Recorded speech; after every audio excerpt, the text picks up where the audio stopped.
And like, you know, I got one for my dad as well. Because he works at a university. They provide like the shittest chairs, I swear. So one day I just went to Officeworks, bought him one of those and put it together for him in his office. That was like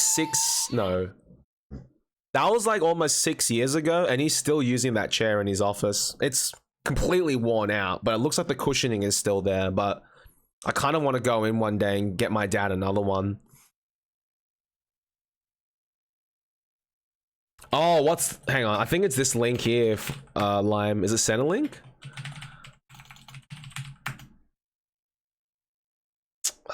Aussie?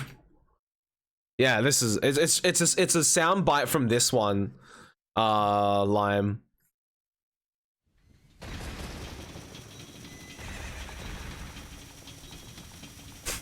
Yeah, no worries, Morgs. Later, mate. Switched it up and you liked it? Heck yeah.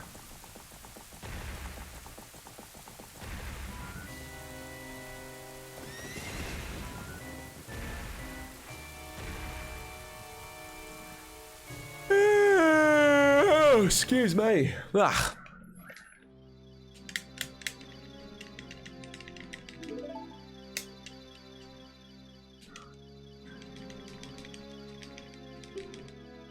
Oh, that's right. Twitch have like this reply system now. But I think it's like completely botched. I think.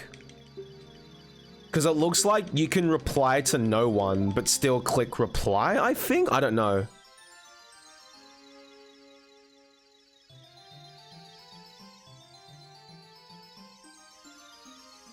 It's being rolled out at the moment. Ah. I read it somewhere, on Twitter or something.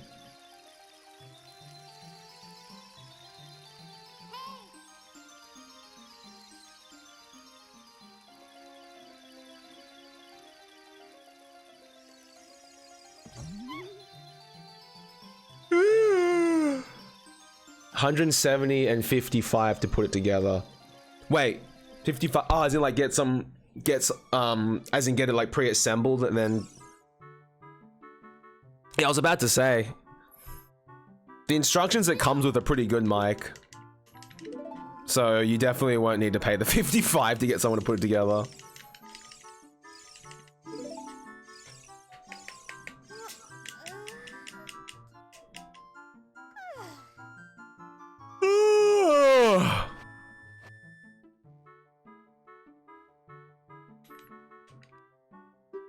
Yeah, at most.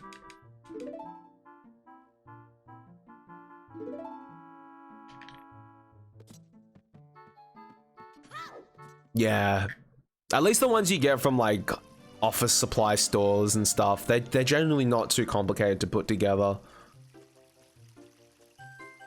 I've seen some really hectic like chairs that like it takes like forever to put them together.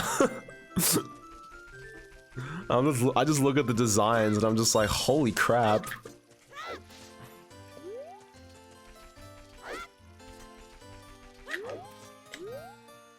What?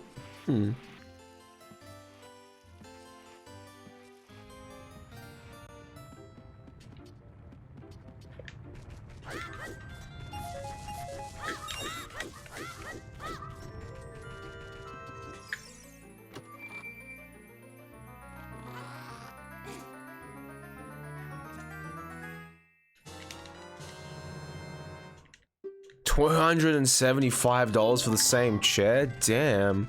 Yeah, Aggie. I'm with you and Fire on that. I don't remember the Bathurst racing chairs being 170. 100 about? Unless COVID's done something to like the supply chain and prices.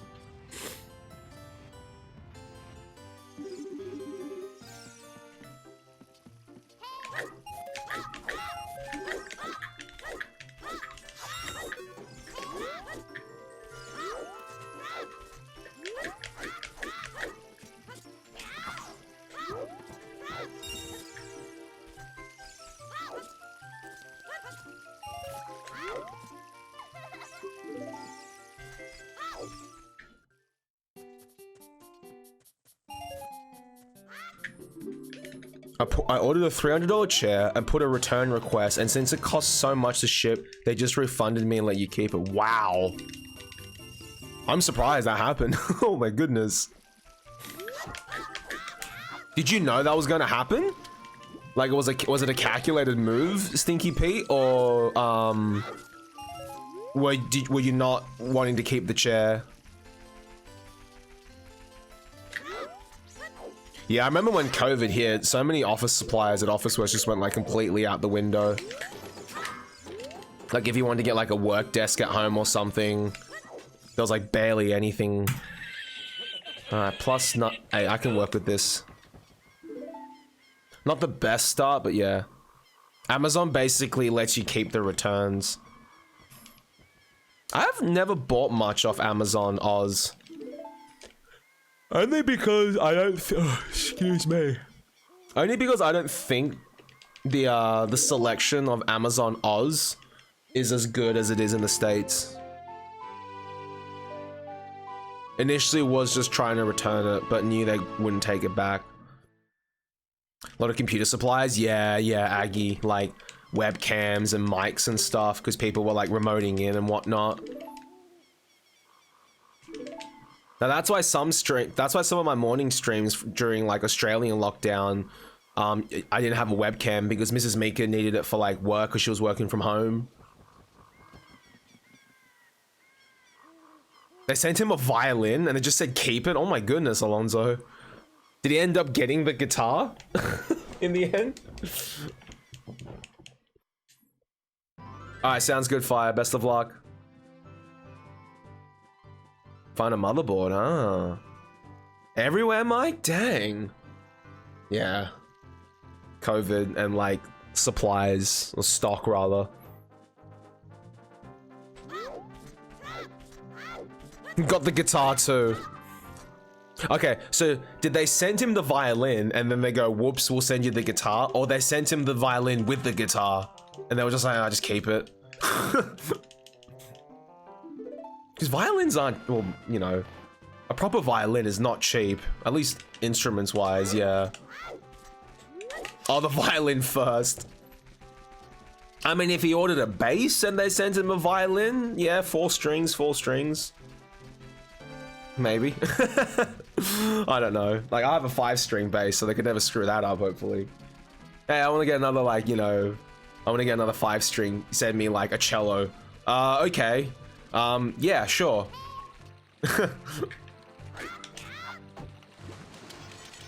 This is a lot bigger than I thought for a 5-string. Neck minute, like, you know. I was about to say, you just give me a double bass instead and be like, oh, yeah, I could learn this.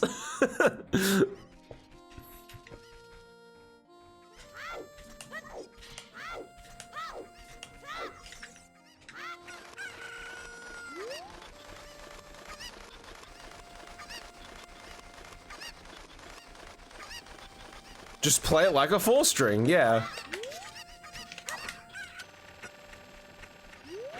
Having said that though, I'd love to try double bass one day. Like, not bowing, because I don't know how to play like violin or anything, but just, you know, finger style. I'd love to try one. I reckon it'd be mad fun.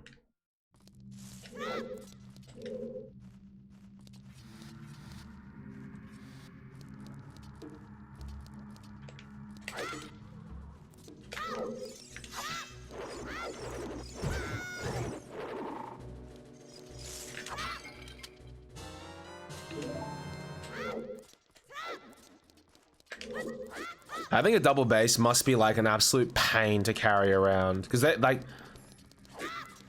yeah, like just like gigs or like if you're in the orchestra or something. I should remember seeing those who play double bass in the orchestra. They carry like these big giant fuck off cases, and I'm just like, oh my goodness, that just looks like a pain to carry anywhere you go. Like I don't think the boot of my car would fit a double bass. I'd have to put it in the back seat.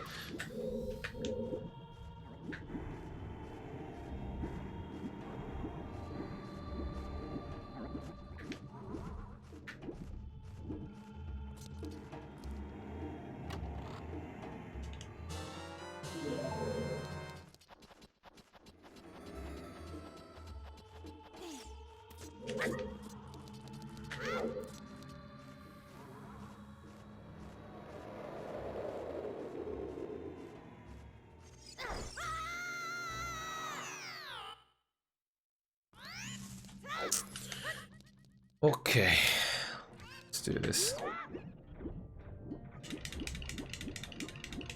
I'm actually like really tired today, but yeah.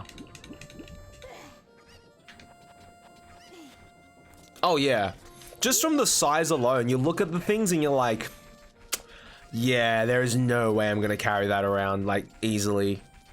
Like there was a Cuba that I know, his name's Monty. He played the double bass, and he was in like his school orchestra and like I think like local like jazz band, like what you were telling me, Aggie. And he was just like, yeah, carting this thing around is like a nightmare. He loves the instrument because he spent so much time playing it, but he just said carting it around is like a huge pain in the ass. I wonder what kid, like I can see a kid being attracted to like a violin or maybe even a cello, but I can't see what kid going up to a double bass and going, yeah, mom, I want to play this. Like maybe when someone's a bit older, like a teenager, I could see like, oh yeah, this looks kind of dope. You get that really deep and rich sound, but like what 5-year-old, for example, goes, oh yeah, a double bass, let's go. Unless they have like kid-sized like double basses and cellos, I don't know. Like reduced sizes depending on like how big or small you are. Yeah, string instruments generally aren't cheap.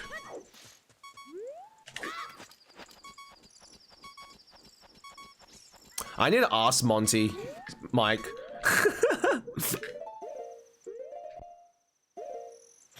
Because I'm pretty sure he just plays double bass. I don't think he ever played like cello or anything. So I'll need to ask him like, how did it work? Did you have like a kid size one, or did you just start with like adult size?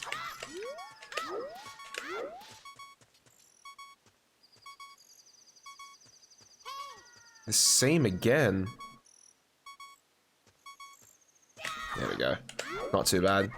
Because like Mrs. Mika plays the violin, and I don't ever recall her telling me she had like a kid-sized violin that she just kind of moved up. I think she just started with a standard-sized violin, which makes sense because they are a fair bit smaller.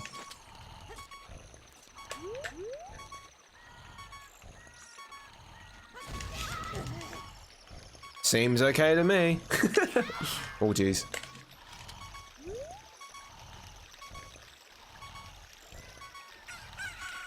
Incredibly small, yeah.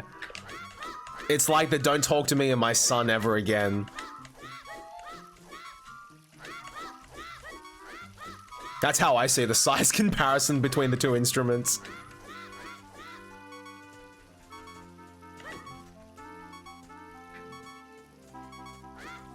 It's tiny. Yeah, Ags.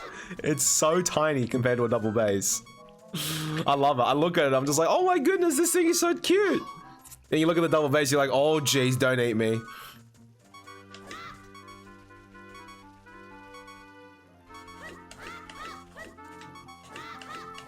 Okay, not the best guards, but I can take this.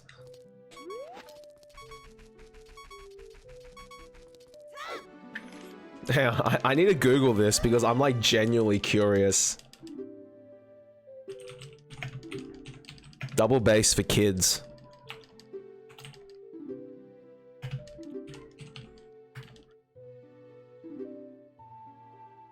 Here we go. Double bass for kids. Kiddle Encyclopedia. So this must be like kids Wikipedia. I mean, I don't need info on the double bass. Here we go. Is my child too small to learn double bass? The children hurry to their orchestra practice. Here we go. Yeah, this is just talking about like a big rig pulls into the school parking lot and two burly men move to the back doors and lift out the double bass and help the small bassist carry the instrument to rehearsal. Is my child too small to learn the double bass? A full-size double bass is 6 foot in height and is simply too large for a young child to play. There are half-size and 3/4 size instruments which can be more manageable for a child. Many children will start to learn on a smaller comparative instrument like cello and progress to the double bass as they grow. So yeah, that makes sense now.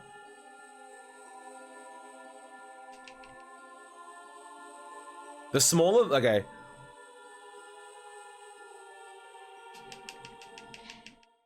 Yeah, someone then asked, what about quarter size, half size, and 3/4 size? That would be a good place to start for a child, right?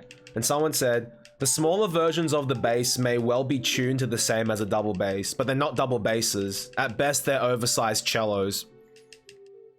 My child wants to learn double bass. That won't happen, I swear. A 5-year-old, I want to play double bass. Yeah, here we go. Until your child is in their early teens, it is advisable they forego the double bass. This does not, however, mean they should give up the ambition altogether. Rather, the goal should be to own their skills and technique on an alternative, more manageable stringed instrument like the cello. Okay, so basically what Mike said, it seems like the advice is let them start on like a cello and then move up. So maybe Monty does play cello.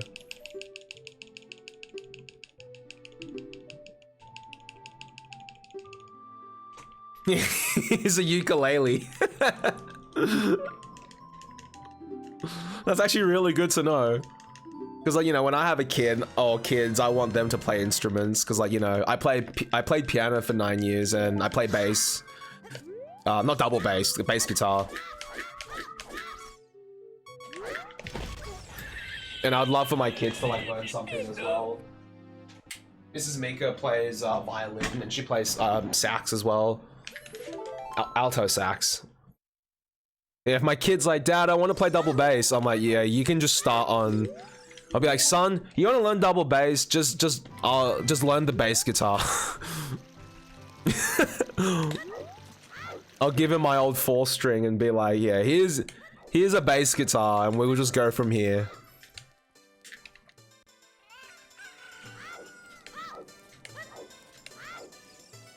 But if he's that adamant, then I'll just follow this guy's advice. I'll be like, let's just start you off with a cello, and let's just work up. And then I'll see how you feel like 10 years later down the road if you're still keen to double bass.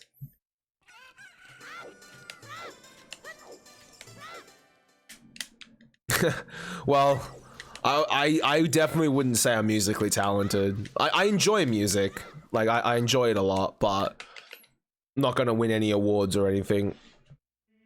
Mrs. Mika loves her violin. She hasn't played for a while, but she does miss it.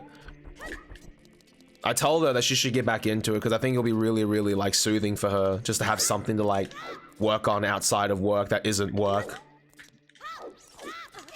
Because that's what Mrs. Mika is like when she comes home. She's still in mentally work mode.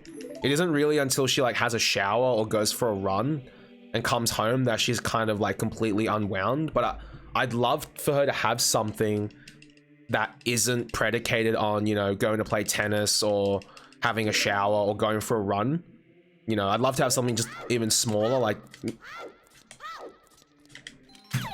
So if she does pick up the violin again soon, then I think it'll be really, really good for her mentally.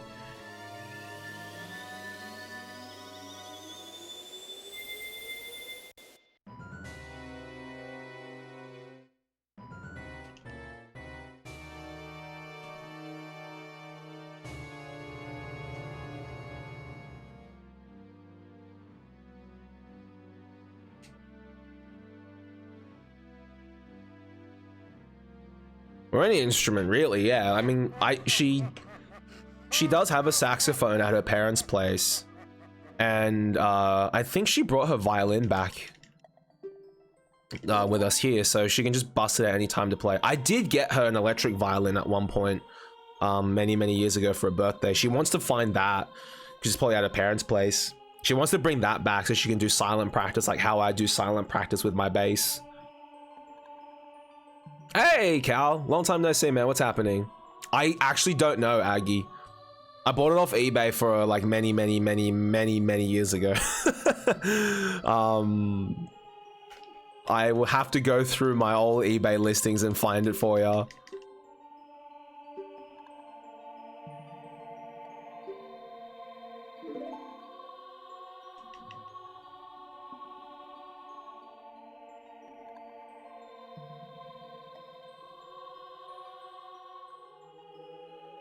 Hang on. Here's my weapon. Well, here's the weapon that I've been using for the last couple of days actually. It's my Spectre 5-string performer bass. Well, the exact brand is the Spectre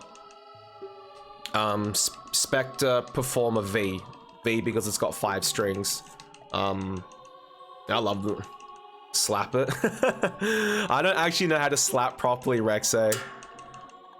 But getting that fat B string in is like really, really nice. It's nice having this low B because it means I'm able to do like different scale modals. Like, you know, I can start from this low C and then like kind of play like a what's called an Ionian, like 6 notes of the Ionian mode. Then I can go backwards to like Locrian, and it means I can play 4 octaves on this 5-string. I mean, you could probably play 4 octaves on like a 4-string as well if you're like clever enough, but it means I can play like 4 octaves of like a major scale in different modes. And the reason that's handy, I think, is because it just kind of helps me know where to keep in key no matter where I am on the bass. Because you kind of just move around the entire neck and go, okay, you know, these notes are in this mode of the C major scale, whatever key you're in, and you're like, okay, I know exactly where I am now. So, yeah, like that's been a really good thing about that. But I'm telling you guys, this stretch here, this stretch here, going from C, D, E is a fucking pain. Oh my goodness. Like, literally a pain. Because, like, I'm trying to... Also, what's up, Rexay? Like, I'm trying to keep good form in this left hand by, when I hold the fret down, like, let's say I'm just doing, like, a chromatic scale, like, you know, index, middle, ring, pinky. I'm trying to keep these other fingers held down as I play the higher notes, because I don't want to have what's called flying finger syndrome, where, like, it's like your fingers are flying as you're, like, pressing the frets. You want to minimize your movement as much as possible. But on like, the B string and going, like, that stretch... I have to lift off my index finger. I don't have giant hands to like do that stretch while holding down like all 3 notes. And I got a little bit worried. I was like, oh fuck, are my hands just like fucked? And then I watched like some other bassists on YouTube, like John Mayen and things like that. I'm like, okay, even he has to let go because his hands aren't that big either. Yeah, exactly, Alonzo. I don't have to drop tune anymore. So just having that fat B is like really, really, really good. I was thinking whether or not I wanted to 6-string it, but I thought a 5 is great because it's a good, how do I say it? I would like to get a 6-string eventually, but I feel like I need to get better at muting before I move to a 6-string bass. Because like you've already got the added challenge of a 5-string bass, because like you have the low B string which you also have to mute, so you have to change your technique like ever so slightly. You can get away with some stuff on a 4-string, but on a 5-string you can't get away with some of the similar muting techniques. And it's even more prominent on a 6-string because then you have the highest C to deal with. So yeah, went back to 4. That's fair, Calbongo. That's completely fair. Like I would love, like I have a really cheap 4-string bass that cost me like $100 like 10 years ago. I'll probably change the strings on it sometime, and then, you know, never gonna get rid of a 4-string for sure. No, like that's the technique that I would love to work on at some point. Cowbungo. I used to really like when I mucked around a lot as a kid on the bass. I really only did picking stuff. Even then it wasn't that good, but in the last, like, ever since I picked up the bass again, I've just been trying to fingerstyle a bit more. Like, I avoided fingerstyling when I was younger because I had a weak hand, because I like broke my pinky when I was like 9. So as a result, whenever I tried to fingerstyle, it just felt weak. Like it didn't feel even. But I thought to myself, like, that's a pretty piss poor excuse to not do it. I was like, okay, I just have to, like, you know, it doesn't hurt, it's just not good. But I'm like, you know, I can work through anything. So I've just been really focusing on that over the last month and a bit. And I think it's paid off a little bit because I feel way more comfortable with it now.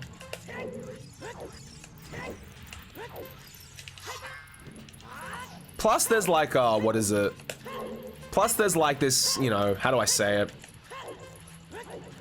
Like, I'll never play in a gig, I don't think, because I don't think I'll ever become that good.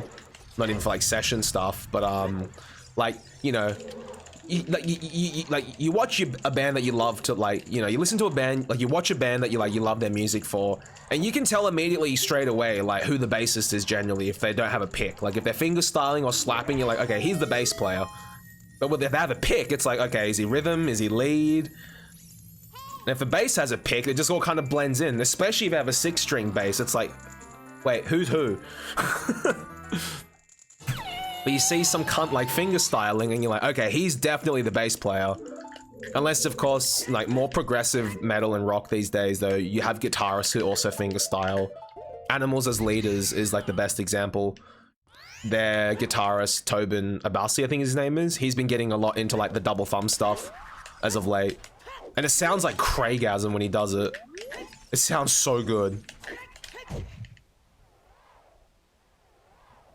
Oh yeah, like, I say that as like a complete kappa, by the way, Bungo. Like, I think anything, there's the technique is, knowing the technique is good because, like you said, different styles and different purposes and different sounds that you may want to get can only be achieved with a certain like play style.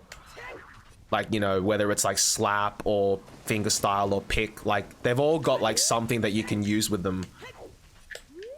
So like, absolutely agreed.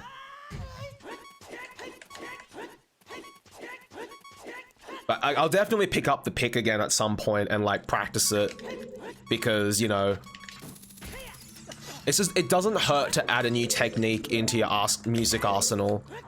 It's kind of like coding. It's like the more you kind of understand like about certain paradigms and not even languages, but just like, you know, data structures and algorithms, it may not be immediately applicable, but there might come a time when you're like, wait, hang on, I've seen this problem before. It might be best, you know, dealt with as like a linked list or some shit like that, you know? So there's like, you know, never hurts to like practice a technique. No, we don't actually, Lion, but I would love to one day. And I feel like we'd be able to do it on like both fronts eventually. Because, you know, she's like a violin player, so I could jam with her on the piano. And if she plays a sax, I can jam with her on the bass. That's it. I would love to get a piano again, but I don't have enough room in here. One day I'll get an electric piano again. I have an upright at my parents' place that I used to play on when I was taking lessons and stuff. Oops, yeah, this is fine. I screwed up the angle for a sec.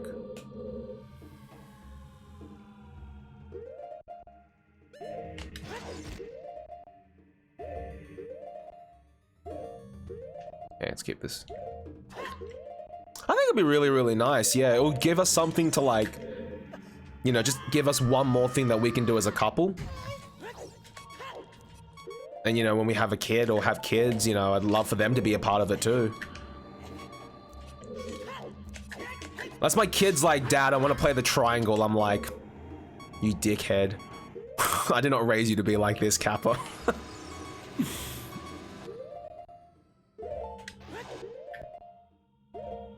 But unless he's like, Dad, I want to be a percussionist, then I'm like, okay, that is actually cool. Because a percussionist has to do so much in like an orchestra. It's insane. I'm like, okay, as a percussionist, yeah, you'll have to do the ding eventually, but like, you've got some other stuff at your disposal. Let's go. Oh yeah, Rex, there's so much cool crap in like OOT glitching.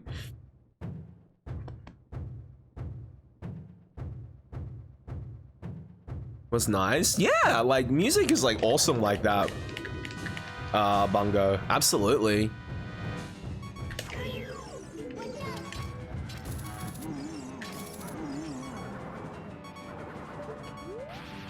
Love it. Yeah, I'm telling you, when I got my 5-string, that low stretch, oh my goodness, I was like, I don't have monstrous hands, I can't do this. I don't think I don't think even people with the biggest hands could do that stretch easily. Like, it's a pretty fat stretch at that far down the neck. And I'm just like, yeah, that's actually pretty fucked.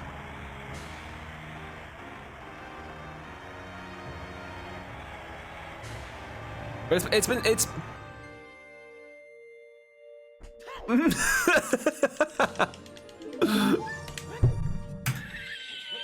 Actually, how tall am I?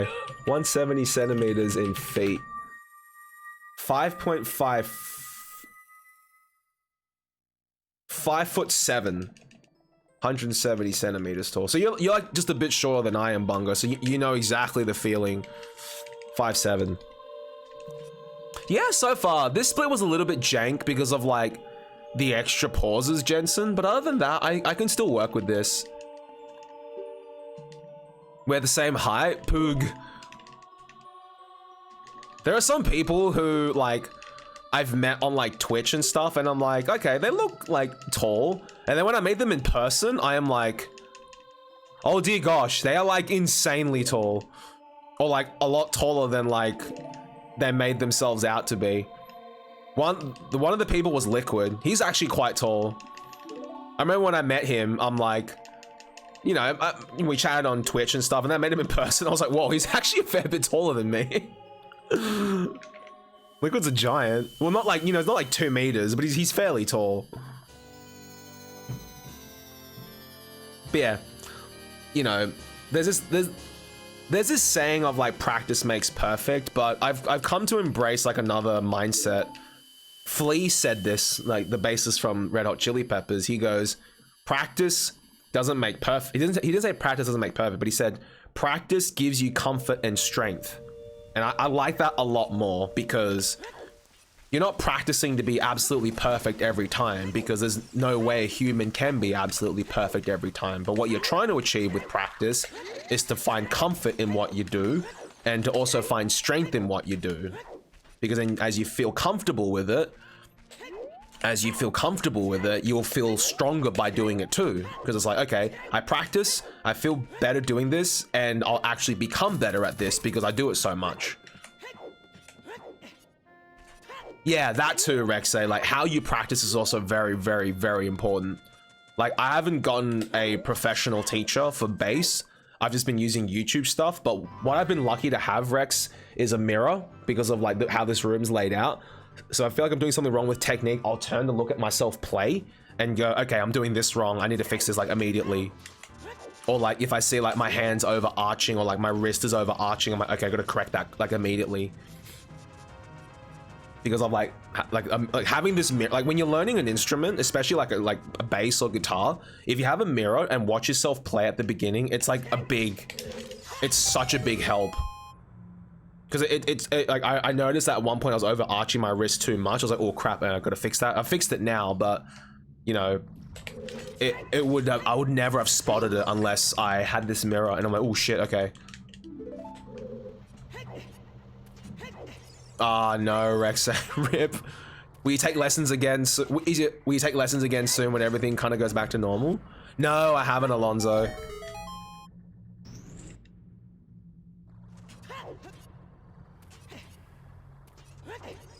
Yeah, that too, Bungo. Absolutely. Like, because I've been playing with like a headphone amp, so I could hear that I had muting issues. But when I went to try this 5-string bass before I bought it, they plugged me into an amp and let me be. And I could immediately hear like, okay, my muting needs some serious work. Because on a bigger-ish amp, you just hear it and you're like, oh fuck, okay. On like a lunchbox amp, you might get away with it because it's like so tiny.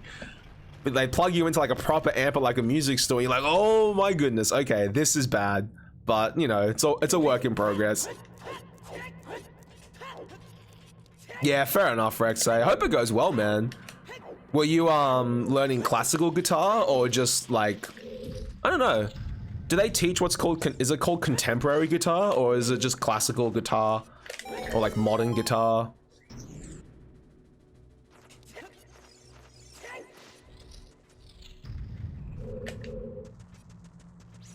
I have a lunchbox amp at my parents' place that I'll bring up this weekend, but I need to get a power supply for it and like a lead to plug into the amp because I don't have those anymore.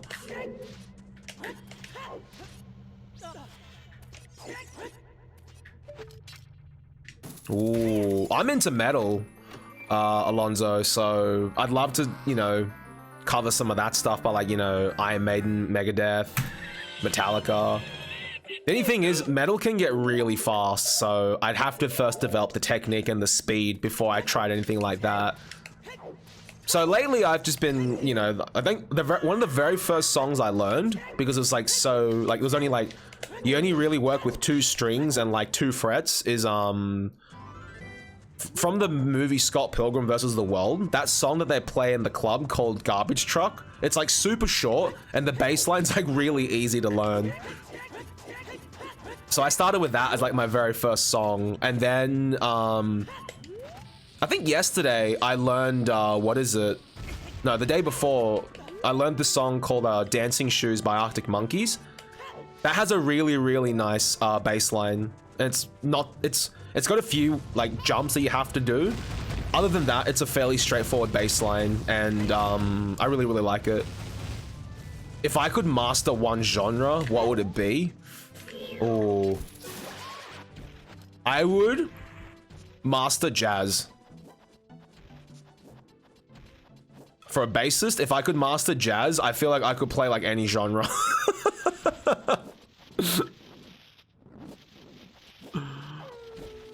It's like, all right, let me, yeah.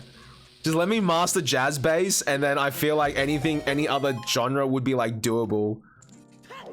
Like, you know, I was a classically trained pianist, so when I looked at like, you know, contemporary pieces, I looked at the chords and stuff. I'm like, okay, you know, this is not as bad because I can see like the chord, you know, what the chords that make up the notes of like this piece.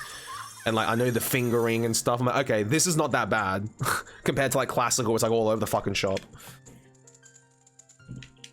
They say jazz. Like you look at like, you know, John Patitucci, he's a jazz bassist, or like Victor Wooten. Like you look at them, it's like, they just got like so much spunk and like so much rhythm and just soul in how they play. I love watching someone like John Patitucci or Victor Wooten play. It's fucking insane. John Patitucci also plays on a 6-string, which is like amazing. And I actually watched one of his videos, and he taught how to do like this thing called the spider exercise, where it's like you alternate between 2 strings. So it's like frets, like I think it's 5, 7, 6, 8, and then 7, 5, 8, 6. And it's kind of like what's called a spider. It's kind of like what's called like a spider movement with your fingers. It's just meant to develop dexterity and finger independence. So I've been trying to implement that into like my daily practice. Yeah, Victor Wooten's like insane. I love listening to him. Hey, I'll find it for you. Oops. Hey, I'll find it for you in just a sec, Bongo. So I just brain farted for a sec. Like a demonstration on like how it works. Oh, I have it open right here. Because I was watching it earlier. That's a demo on like the spider exercise. And like, you know, I'm starting off like super fucking slow, but hopefully I can build up speed eventually with this. Like, concept-wise, it's very, very simple, but it's actually pretty tricky. But it's gonna be great for teaching you to jump between like fingers and stuff that you maybe might not do very often, but if you get like the muscle memory in, it's probably gonna do like wonders. Oh, I'm trash at improv as well, Aggie. I'm like, oh, yep, cool. You want me to do a bass fill? Just tell me the root note, or just play that, Kappa.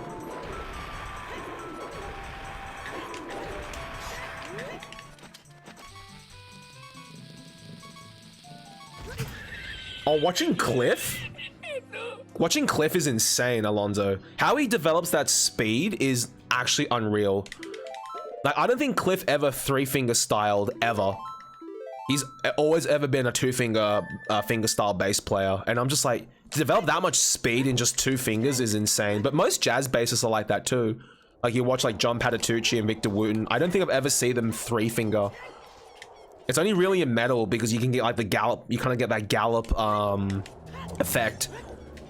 And then you got bases like John Mayan of Dream Theater, who like primarily uses three finger just to get the speed. Exactly, Bongo. Start with the root note and just build from there.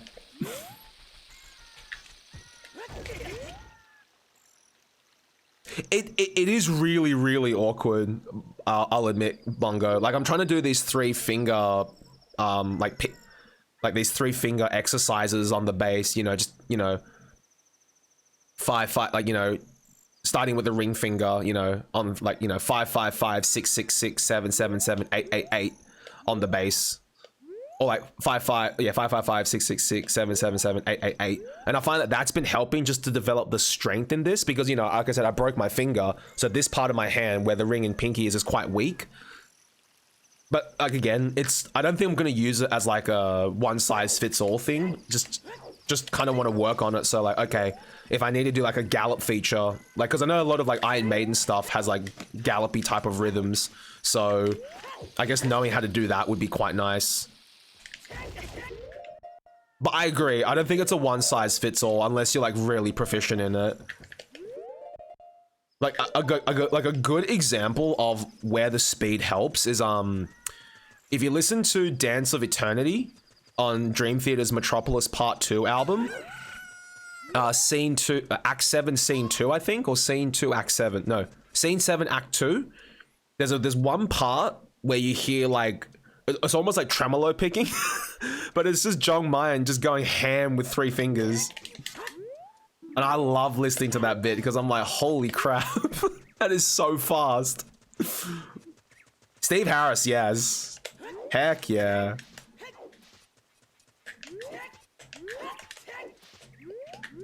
Shit. Alright, go.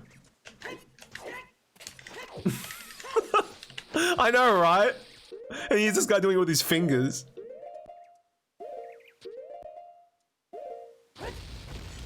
Hey, when I get a bit of a gap, Bongo, I'll show you the actual video where he does it, and you're just gonna be like, what the fuck?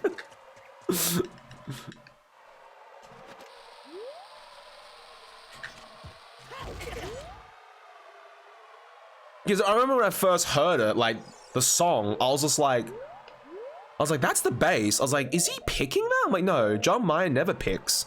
And I decided to see if they played it live ever, and they did. And I was just like, oh my gosh. And that song is awesome because it's the first part of that song, Scene 7, Act 2, the Dance of Eternity.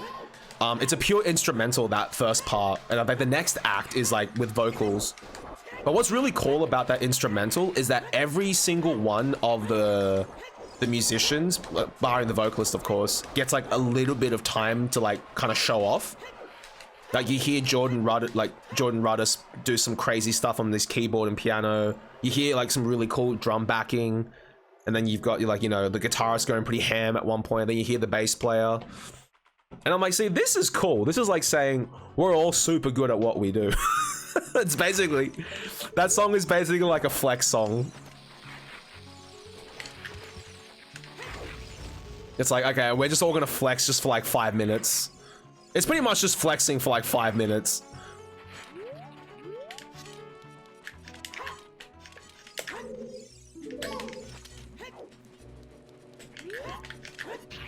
Alright, let's see. Give me 1 sec, fam. This is looking okay.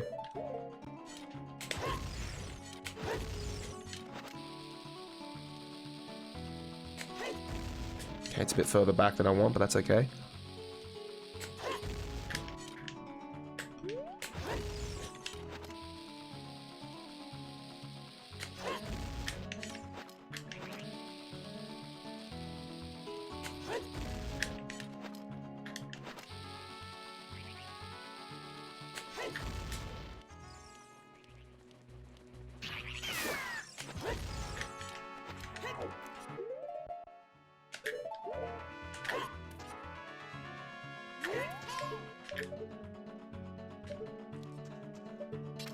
I know some speedrunners roll up this scene, but no fucking way.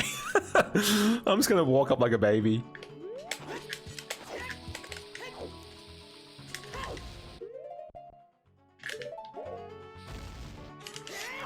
Ooh, that was an early jump slash too. I could have got Shrek'd if I wasn't careful. No freaking way. Are we gonna gold this? No way. No freaking way.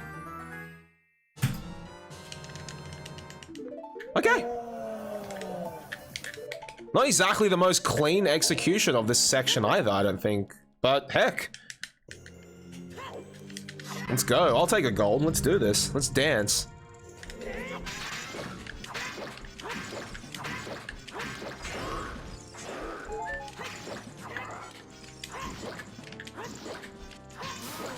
Oh dear gosh. Oh, Spirit Hover Mike, yeah. Damn. Whatever time loss we had, we just kind of shat on. Let's do this.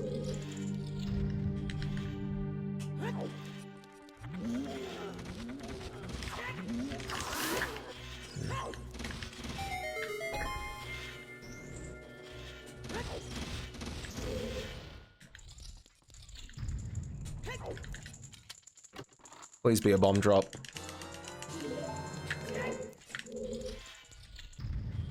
Two. Two's actually... Yeah, two's good.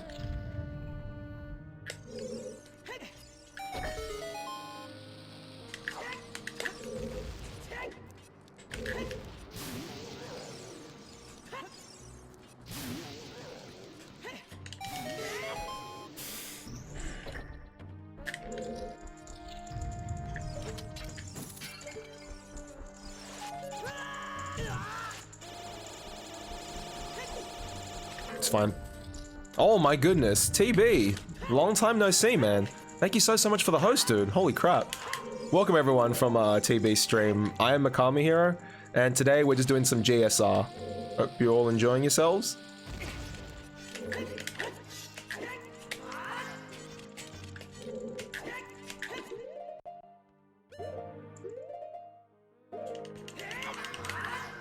Yeah, I'm doing great, man. So good to see you. How have you been?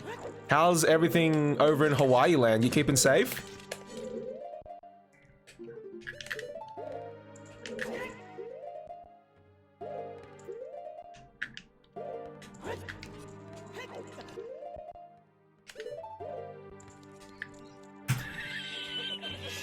Okay. We only lost like 6 seconds to gold in that, so let's go. Hey, Kai, what's up, buddy? What's up, Hipka? Also, what's up, VTZ all day, baby. Sorry, I just had to go a little bit quiet there, guys, because this pace is actually pretty good for me. But yeah, hope you're all doing well. If you have any questions about GSR, please let me know. I'd be more than happy to explain some stuff to you.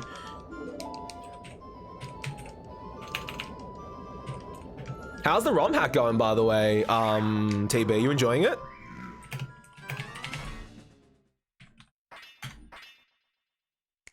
Hey, Kai, what's up, buddy?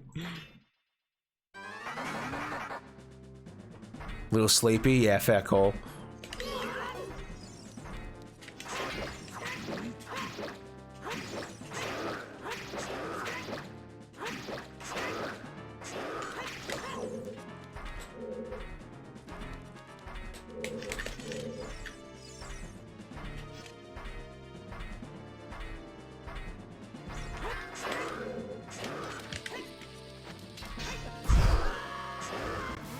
Ganondorf's source requirement vanished, Mantle.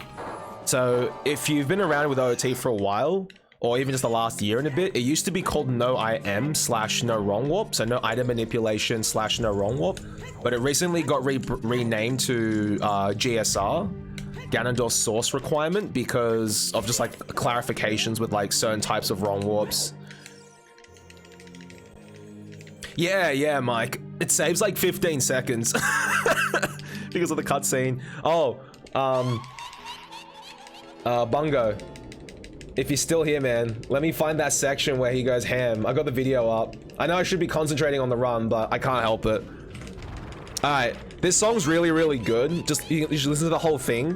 But if you want the bass part, go to like 3 minutes and 25 seconds. And you watch Jung Mai just go ham. On the bass. But the whole song is worth listening to, but if you just want like craziness... Yeah, Vanish. clarification of like tricks, and it just resulted in a name change. But lots of puzzles? Okay, TB, I'll have to try it sometime. How long is it, roughly?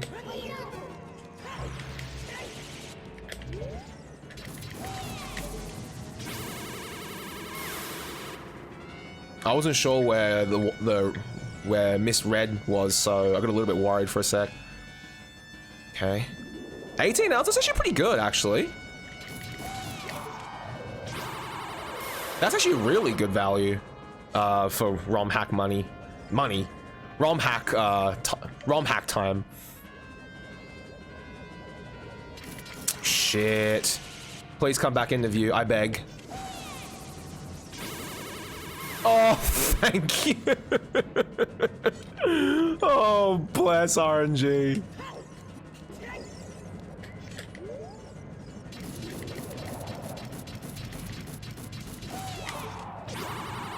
I got so lucky there. Oh my goodness. I did, TB. I really enjoyed the missing link. The only thing I didn't enjoy was the boss fight. That was the only thing I didn't enjoy. The ending boss fight, I was just like, nah. Oh, it's so much a struggle, dude. Holy crap.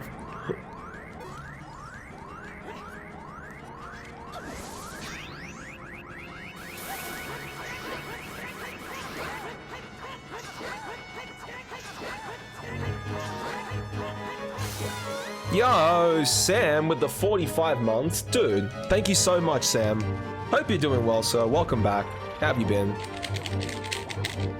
But considering it's a full game, I give it pass on. Okay, sounds good. I'll have to check it out then.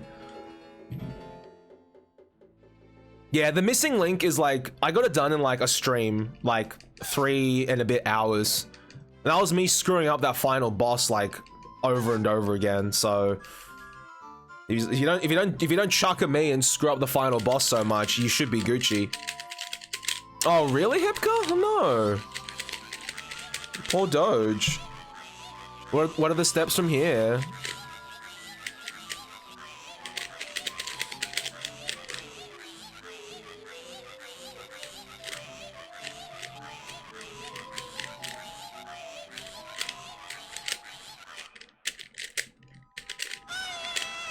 No, I haven't. Is that one any good, Mike?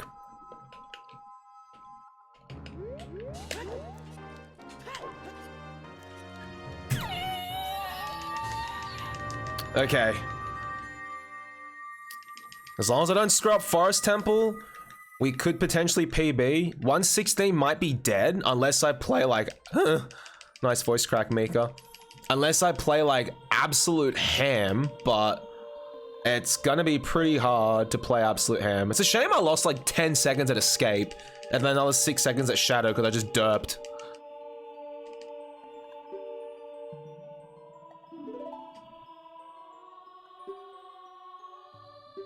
All right. We just need to play like absolute ham in Forest Temple. Even if we don't save that whole 20 seconds, even if we just save like a bit, I'll play it semi-safe in the Ganondorf split just to guarantee the PB, or try to guarantee the PB. Like, I'm not gonna do like just the 2-bomb hover and shit like that. Forest Temple, although it's relatively straightforward, is actually one of the more technical splits of this category in my opinion. You don't do anything like obscenely hard, but because it's just so like movement based, it's really easy to screw up and lose time on. Thanks, fam. Breakfast, coffee, and chill until Mandarin class is nice. Thanks, Kaya.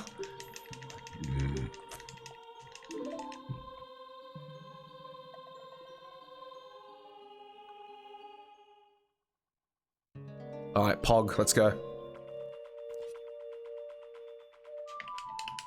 Hey, we didn't get cucked by the song, believe it or not, which happens from time to time. I missed the C up input, and I'm just like, oh, rip.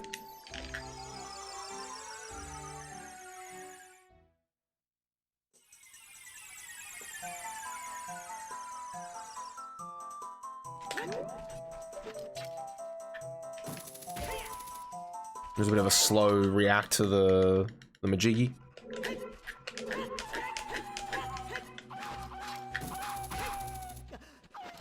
Bit of a slow react to the letting go of the hook shot, but whatever.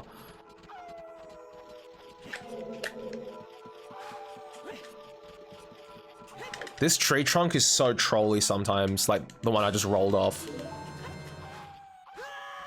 Sometimes if you roll too late, you'll get like no speed and then just get like shreked. Someone just unleashed like a mega lol sneeze outside. It's pretty funny. Yeah, you remember me practicing the spot, Kai? Absolutely. Just gonna close the door. In case Mrs. Mika gets home, she knows, like, generally when I close my door, she knows I'm streaming. Because I never normally keep that, I never close my little office door unless I'm streaming. That's how she knows I'm streaming. I generally always keep it open. Just doesn't want to jump, yeah, you just get like no momentum, Jen. Exactly.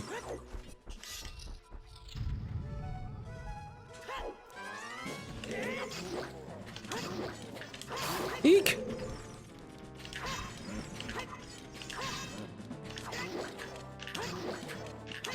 It's okay. Gonna grab this heart. She knows what you're up to if you close the door. Yeah, she's like, okay. He's like memeing with like a live light. Ooh. Oh, she genuinely knows because I start talking. And sometimes I'll forget to close the door, Sam's, and she'll come and close the door for me because I might be being like too loud for her or something.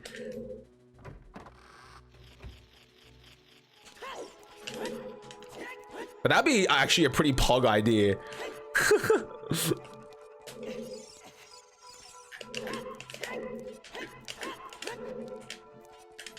A live light, ooh.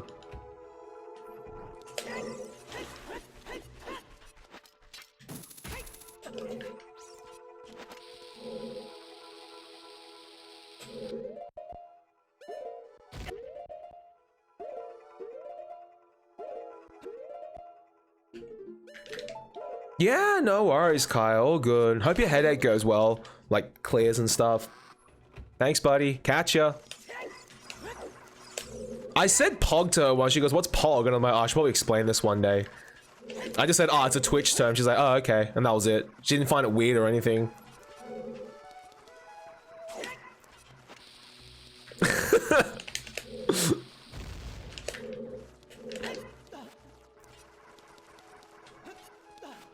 I should have confidence in knowing that, like, I'm in that corner.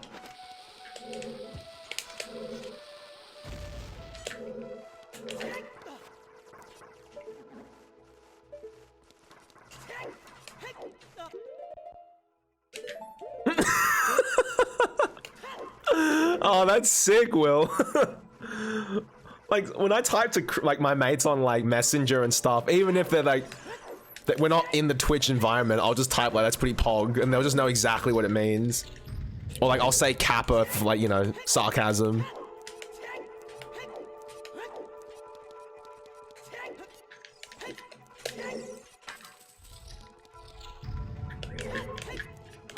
I know there's a Chrome plugin that allows you to, it has like, what's called global Twitch. So anytime you type a Twitch emote, even if it's not like, if it's on Reddit or something, for example, it will just render, like on your side, what it would look like on Twitch. I can't remember what it was called. I think it's like Global Twitch something.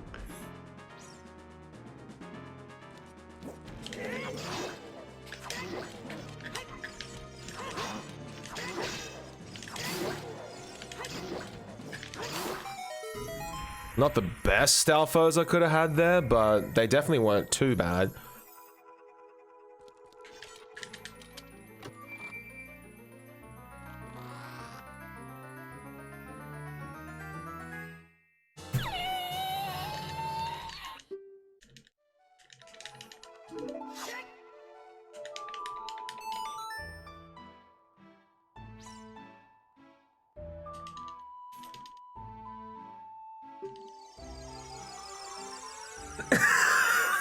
I know, right? I know, right, Mike? It's like, what's your kid's name? PogChamp. It's like, oh, okay. What language is that? English. Like, okay.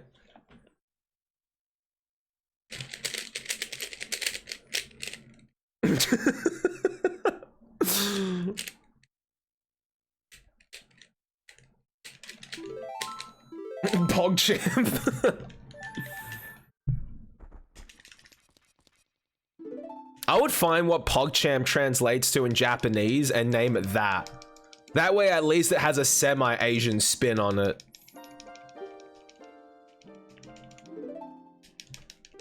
Like PogChamp Peru or something.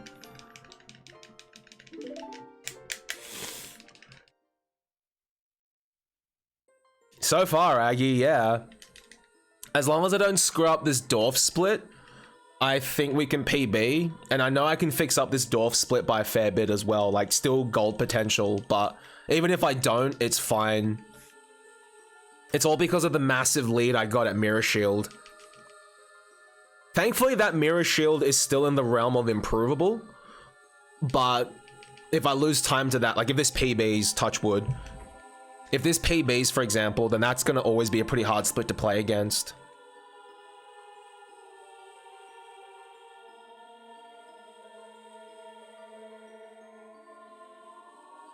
What's your other kid's name? Dan's game. Or it's like, you know, he fills out his like name cards as Dan. He's like, oh, what's Dan short for? Daniel is like Danny. He's like, nah, it's short for Dan's game.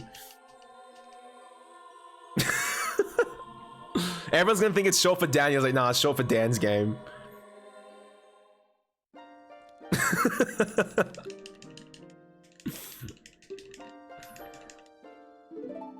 You want to get back into it, Vanish? Let's go, man. Why not, dude? Heck yeah.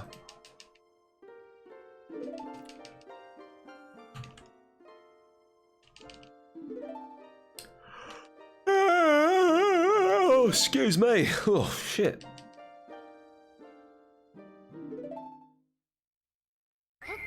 Dun dun dun dun dun dun pog.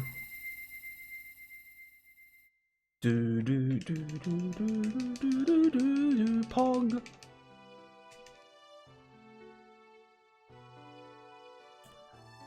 Spoiler alert. Princess Zelda is actually Shake, and vice versa. Hey, Nale! Sup, buddy? Hope you slept well. Wait, you didn't sleep much, Nale, I don't think. I think you finished streaming at like my 11 o'clock? About 6-7 hours.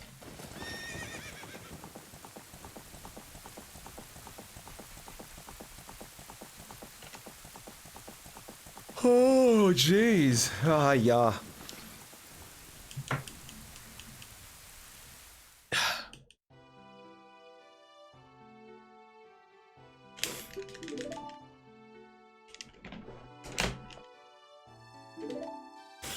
How are you though, Nale? Gonna have some brekkie soon?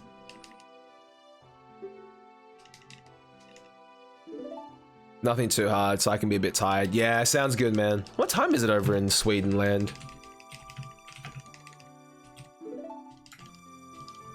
Oh, 9 o'clock in the morning. Nice. Well, 9:47. It's like 5:47 p.m. for me here, Keck W. Mushroom toast and coffee. Mushroom toast. That actually sounds pretty cray. Need to go at 10. Yeah, fair call. Yeah, this run didn't start off too good, Nale. And then I was kind of just like, all right, let's wake up at Mirror Shield and then let's touch wood. I'm not going to play it risky at trial skip. I'm just going to get ISG first and then launch myself.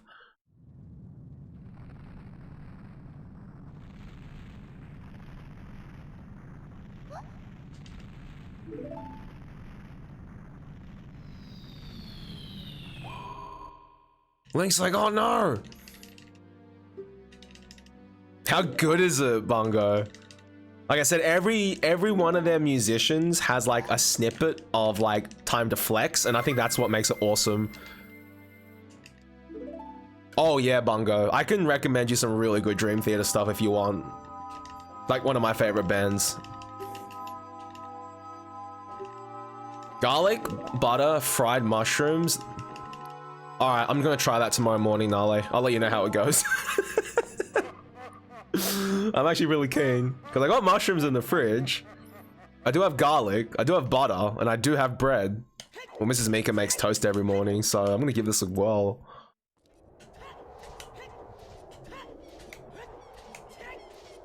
Actually, might not have mushrooms, but I have garlic and butter. But mushrooms, I might just go for a walk and get some before training tonight.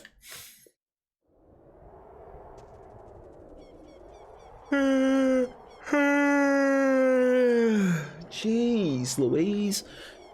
That's because I didn't have my second cup of coffee today. I just had tea instead. Yeah, Bungo. Like that whole album called Metropolis Part 2. If you like that song, you'll like that entire album, Bungo. Another album that you might like if you're into a bit more heavier stuff is Train of Thought. It's their heaviest album, and it's the first album. It's the first Dream Theater album I ever listened to, so I'd highly recommend that one. So I reckon those two would be pretty safe bets. Metropolis Part 2 and Train of Thought, and you'll be pretty safe for a while. That, and their newest album, I also really like, Distance Over Time. I really like that album too, so I'd say add that if you want like 3 albums to check out.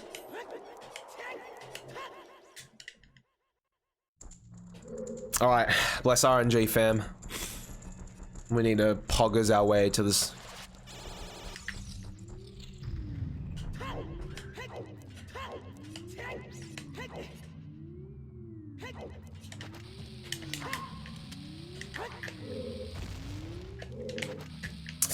I do that a lot, actually. Hang on, wipe my hands off the sweatiness.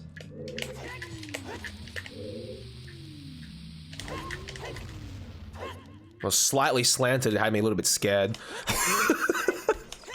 It worked. Yo, Sam with the host. Thanks, buddy. Appreciate it, sir.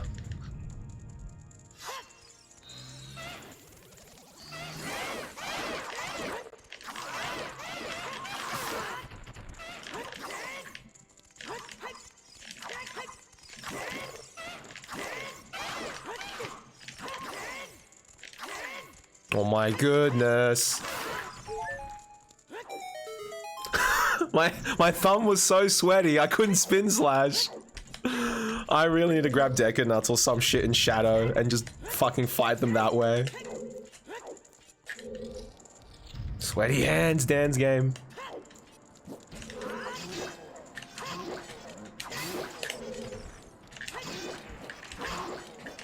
Okay, that kind of made up for it, ish.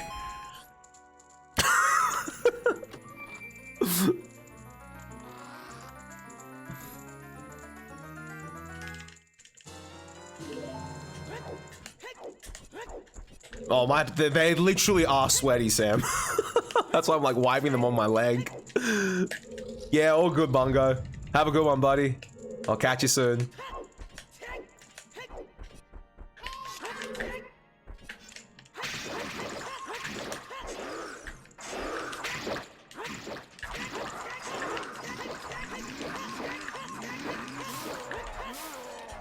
That was a little bit risky, but I decided to do the setup for that because I saw Tim do it once and I was like, that is way safer than trying to finagle that position that has cost me a lot.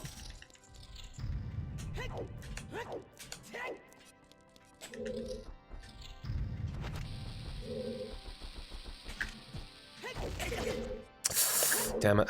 Oh well. I need to practice this Hess again because it's been a while since I've done it properly.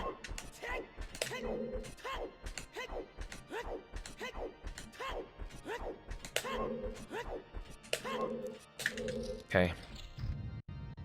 Not the best split, but hopefully we're not going to get too cucked out of potential PB. We'll see.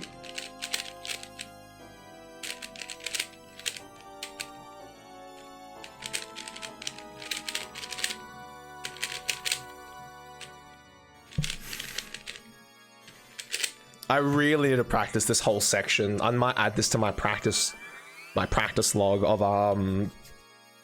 GSR when I warm up. Just this whole Ganon's Castle section. Ooh, you sent me something on Discord, Aggie. I need to check this out. There's vomit on his sweater already.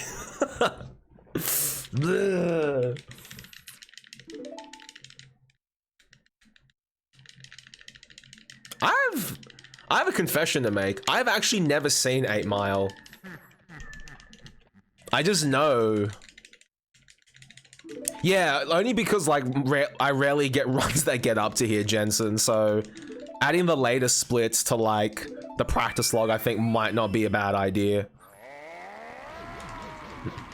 Okay, I'm glad I'm not the only one that hasn't seen 8 Mile. Nothing against it, I just never got around to it.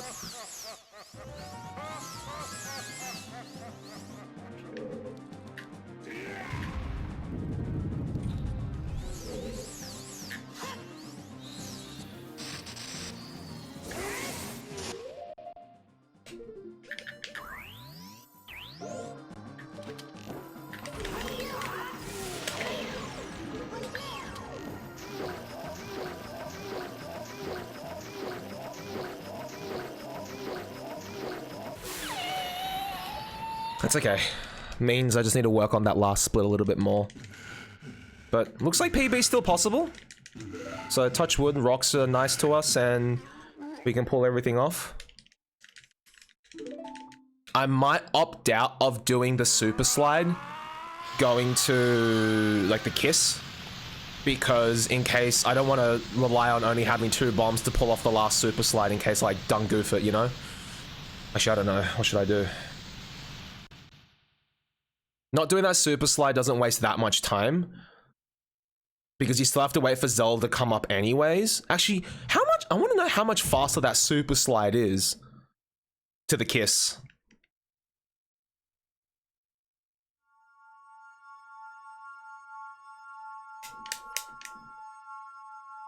Super slide kiss is literally 1 second faster. Okay, I might just save my bombs then, Nale. Compared to just back walking out. Hey, what's up, Jim? How's it going, mate? Is it really only 1 second faster? I mean, if you're going for like PB, if you're gonna go for WR, then yeah, get all the time save you can, but seriously? Wow.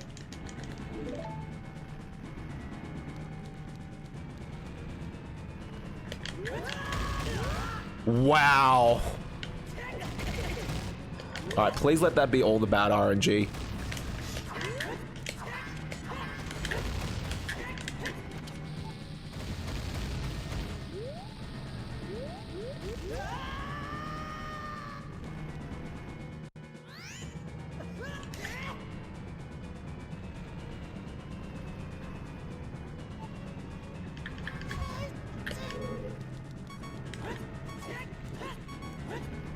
Okay, I have to be insanely careful now. Might lose a bit of time here because I don't want to get clipped by these rocks. So just because I don't want to die. It's fine. It's fine. It's fine. It's fine. It's fine. It's fine. As long as I don't screw up this fight too much, looks like PB might still be inbound, but hopefully I didn't lose that much time at that top section. But we'll see how this Ganon fight goes. Even if it's a small PB, hopefully like, you know, 5-10 seconds, I'll take it. Heck, at least hopefully it gives me some new splits to run against. That was really close. It's because I didn't notice in time that this rock was coming. I should have just taken the hit, but not side hop. So if that ever happens again, I'm just gonna ESS left all the way, target, and then but getting hit will ruin my position. So what I should do is just target, side up out of the way, and then turn around, and then do the 3 slashes, like shield turn around. Yeah, even late game will be nice to run against Jen, because I didn't do good in Dorf, and this split hasn't been the cleanest either. So it's just a matter of, you know, building up as much of a lead early game, making sure I don't lose too much time here. There's still some time to save at Spirit Temple. I didn't play that the cleanest either. and then just going from there. We'll see how this plays out, fam.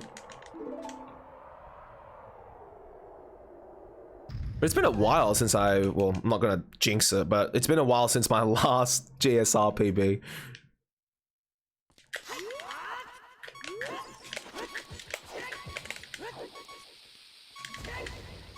Let's go. Actually, can someone help me check? Where was my last GSR PB anyways? I'd say it's well over a year ago. It was roughly around the time of Valiant's tournament last year, so I'd say it's over a year ago.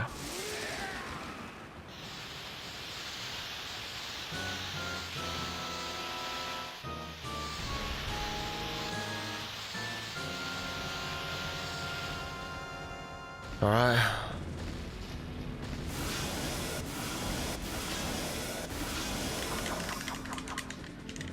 I actually want to know at what point can you let go of target and shield here.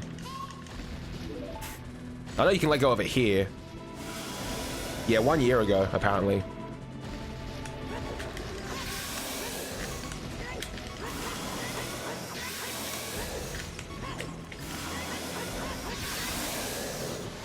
Oh, as soon as the sword goes flying, you can let go? Oh, really? Is there any, like, condition on, like, when it has to land on the floor as soon as it leaves your hand?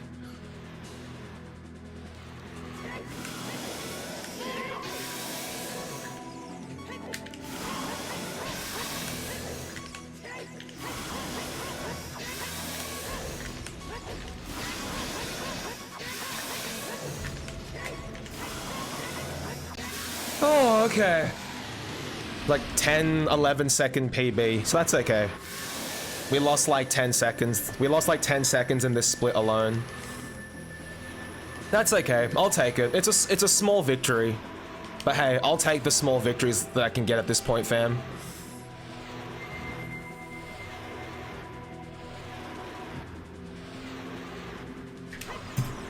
Nice, nice, nice.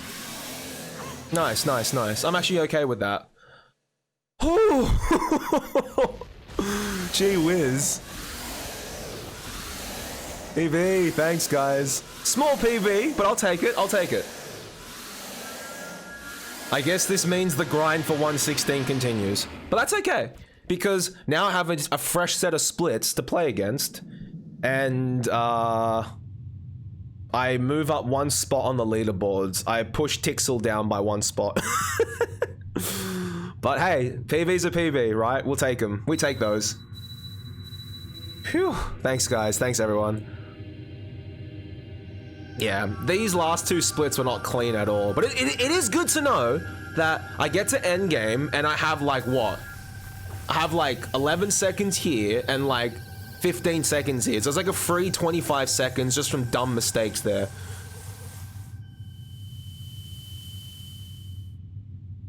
Oh, you can make them actually. Input display vanish. You never want to PB by too much. Yeah, I guess in some sense that's true. But thanks guys. Ah, phew. That was sick. All right, I'm happy with that.